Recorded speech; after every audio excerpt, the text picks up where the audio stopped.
प्रिय किसान बहनों और भाइयों, आप सबको प्रणाम। आज हम सब मिलकर एक अनजाने शत्रु से भयानक युद्ध लड़ रहे हैं। आप सबके सहयोग से कोरोना से लड़ाई जारी है और इस लड़ाई में हम जीते, संक्रमण की बढ़ती दर को रोके, इसमें सरकार कोई कसर नहीं छोड़ रही है।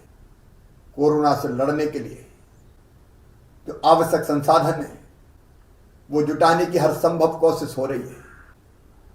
चाहे विमानों से खाली टैंकर ऑक्सीजन के भेजना हो या ऑक्सीजन की आपूर्ति के लिए ऑक्सीजन रेल से ऑक्सीजन के टैंकर लाना हो या दवाइयों की आपूर्ति सुनिश्चित करना हो, हम दिन और रात जुटे हुए हैं। आप सबका सहयोग मिल रहा है। विशेषकर किसान भाइयों में आपको धन्यवाद देना चाहूंगा। कोरोना से लड़ाई हम जीतेंगे तब जब संक्रमण की चैन को तोड़ देंगे। और मध्य प्रदेश के अनेकों गांव ने एक फैसला किया, अपने अपने गांव में कोरोना कर्फ्यू लगाने का फैसला। ये कोरोना कर्फ्यू मतलब जनता कर्फ्यू, जनता का, जनता के लिए, जनता के द्वारा। और गांव ने तय कर लिया कि कोरोना को हराना है, संक्रमण की चैन तोड़ना है, तो हम अपने गांव को बंद करेंगे। हम गांव के बाहर नहीं जाएंगे। कई गांव ने बाहर बैनर लगा दिए, कई ने द्वार बना के रोक दिया। अगर सामान की जरूरत होगी तो गांव के 2-4 लोग तय कर दिए, वो जाएंगे, लाएंगे और सामान की आपूर्ति करेंगे। गांव में अगर कोई बाहर से आ रहा है तो पहले उसकी जांच होगी, इसके बाद ही वो गांव में प्रवेश करेगा। स्वतः स्फूर्त जनता कर्फ्यू ये आपकी लीडरशिप पे हो रहा है। किसान भाई इसको लीड कर रहे हैं और उसके असर भी अब सामने आ रहे हैं। मुझे बताते हुए थोड़ी राहत है कि 21 अप्रैल को एक्टिव केसेस के मामलों में देश में मध्य प्रदेश का नंबर 7वां था, अब बढ़कर 11वां हो गया है। प्रदेश का पॉजिटिविटी रेट अब लगातार कम हो रहा है। जो 25 तक कभी पहुंच गया था वो अब घट के 21.5% तक आ गया है। कल तक एक्टिव केस लगातार बढ़ रहे थे, अस्पतालों पर बोझ बढ़ता जा रहा था, लेकिन अब यह राहत की खबर है कि 2 दिन से एक्टिव केस लगातार घट रहे हैं। 27 अप्रैल को 94,276 एक्टिव केस थे, वो अब घटकर 92,077 हो गए। थोड़ी राहत मिली है, लेकिन निश्चिंत होने की जरूरत नहीं है। ये कोरोना ऐसा शत्रु है कि कब क्या स्वरूप धारण कर ले इसका कोई ठिकाना नहीं है। इसलिए सावधानी जरूरी है। अपने गांव बंद रखिए। गांव के बाहर जब आवश्यक, अत्यंत आवश्यक काम हो तो जाए, नहीं तो नहीं जाए। उपार्जन के काम में भी केवल जिसका नंबर आया है, SMS आया है, केवल वही जाएगा। और जाएंगे तो कोरोना के प्रोटोकॉल का पूरा पालन करते हुए जाएंगे। जरा सी भी असावधानी रही तो ये कोरोना हम पे कब्जा करके कितना दुख देता है हम जानते हैं। इसलिए सावधान रहना है। मेरे प्रिय किसान बहनों और भाइयों, एक अपील और आपसे करना चाहता हूं। कई जगह शादी समारोह होते हैं, हमारी संस्कृति और परंपराएं धूमधाम से शादी करने की, लेकिन कोरोना को हराना है तो अभी हमें शादी टालनी चाहिए। कम से कम 15 मई तक हम ये तय करें कि हम अभी विवाह नहीं करेंगे अपने परिवार में किसी का, क्योंकि विवाह संक्रमण फैलाने का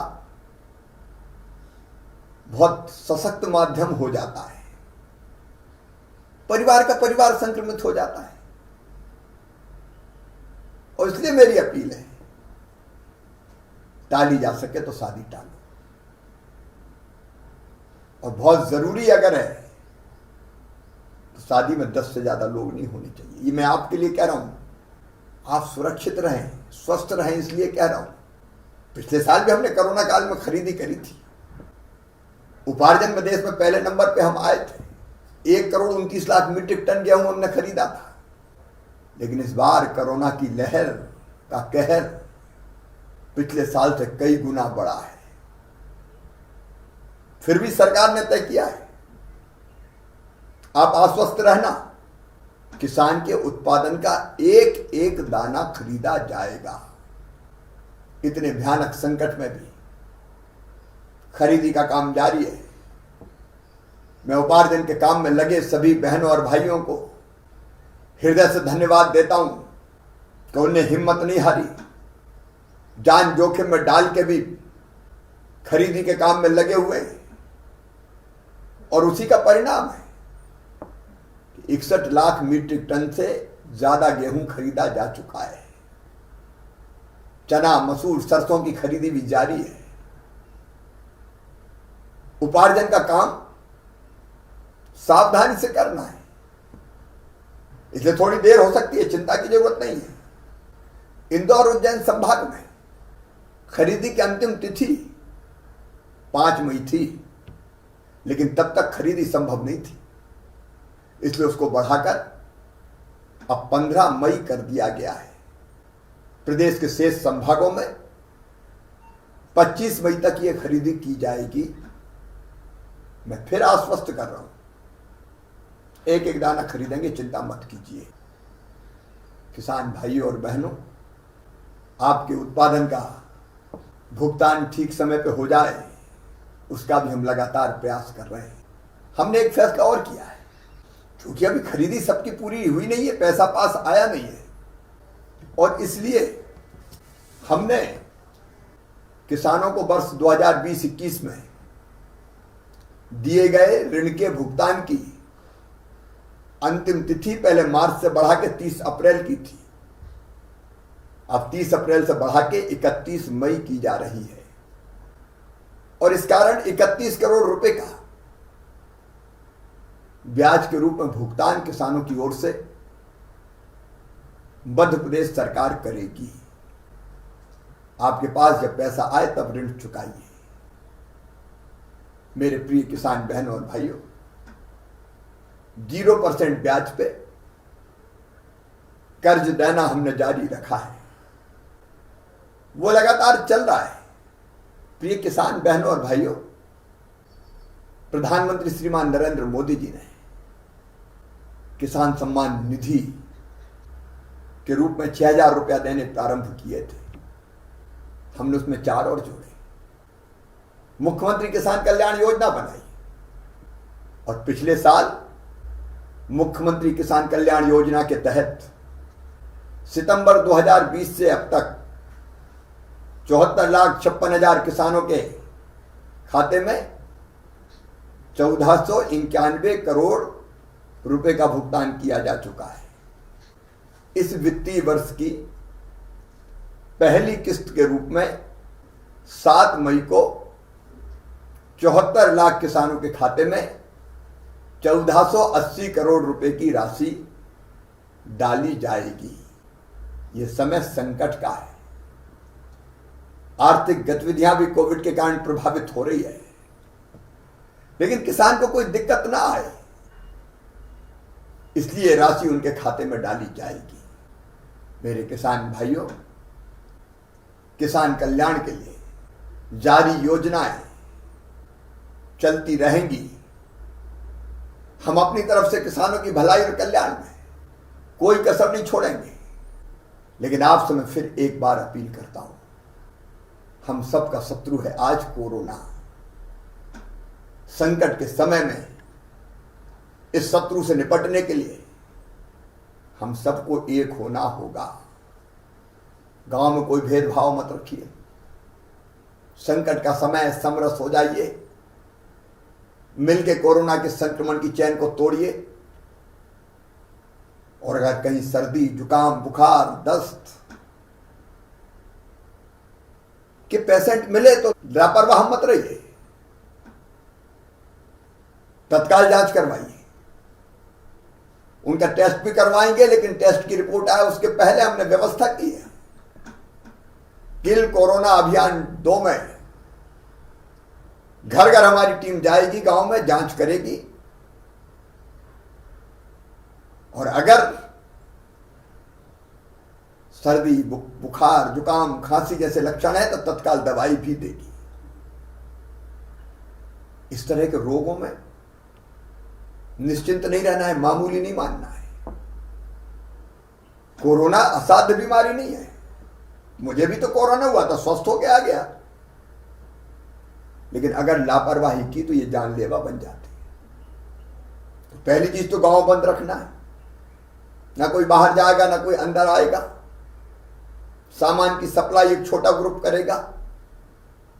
नंबर 2, अगर कहीं जरा भी लक्षण दिखे तो आप खबर कीजिए, घर घर जांच करवा के दवाइयों के किट भी दिए जाएंगे और सैंपल भी जांच के लिए भेज के रिपोर्ट मंगवाई जाएगी। और अगर कोई कोरोना पॉजिटिव निकल गया तो भी ज्यादा चिंता की जरूरत नहीं है। अगर लक्षण ज्यादा नहीं है तो होम आइसोलेशन की व्यवस्था है। घर में अलग कमरे में रखिए। उनको मेडिकल किट निःशुल्क दिया जाएगा सरकार की तरफ से, दी जाने वाली दवाइयां। हम एक पैम्फलेट देंगे क्या करना चाहिए क्या नहीं करना चाहिए उन पेशेंट को। उनको कॉल सेंटर से फोन आएगा दिन में 2 बार कि उनका स्वास्थ्य कैसा और उनको क्या करना चाहिए।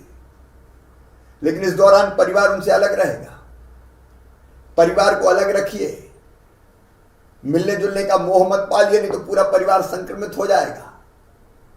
और मैं आपको जवाबदारी दे रहा हूं, यदि घर में जगह कम है तो कृपया करके पंचायत भवन, स्कूल भवन, कोई छात्रावास, वहां क्वारंटाइन सेंटर बनाए जा रहे हैं। जिले को अधिकार है, पंचायत को अधिकार है। क्वारंटाइन सेंटर बनाइए और वहां क्वारंटाइन कर दीजिए। भोजन इत्यादि की व्यवस्था वहां की जाएगी, सरकार करेगी। और जरा भी ऐसा लगता है कि संक्रमण बढ़ा है तो हर ब्लॉक में कोविड केयर सेंटर खोले जा रहे हैं। कोविड केयर सेंटर में भर्ती कर दीजिए। वहां डॉक्टर देखेंगे, चिंता करेंगे, और अगर जरूरत पड़ी तो ही कोविड केयर सेंटर से अस्पताल ले जाएंगे। होम आइसोलेशन में हमारे 68-69 हजार लोग हैं।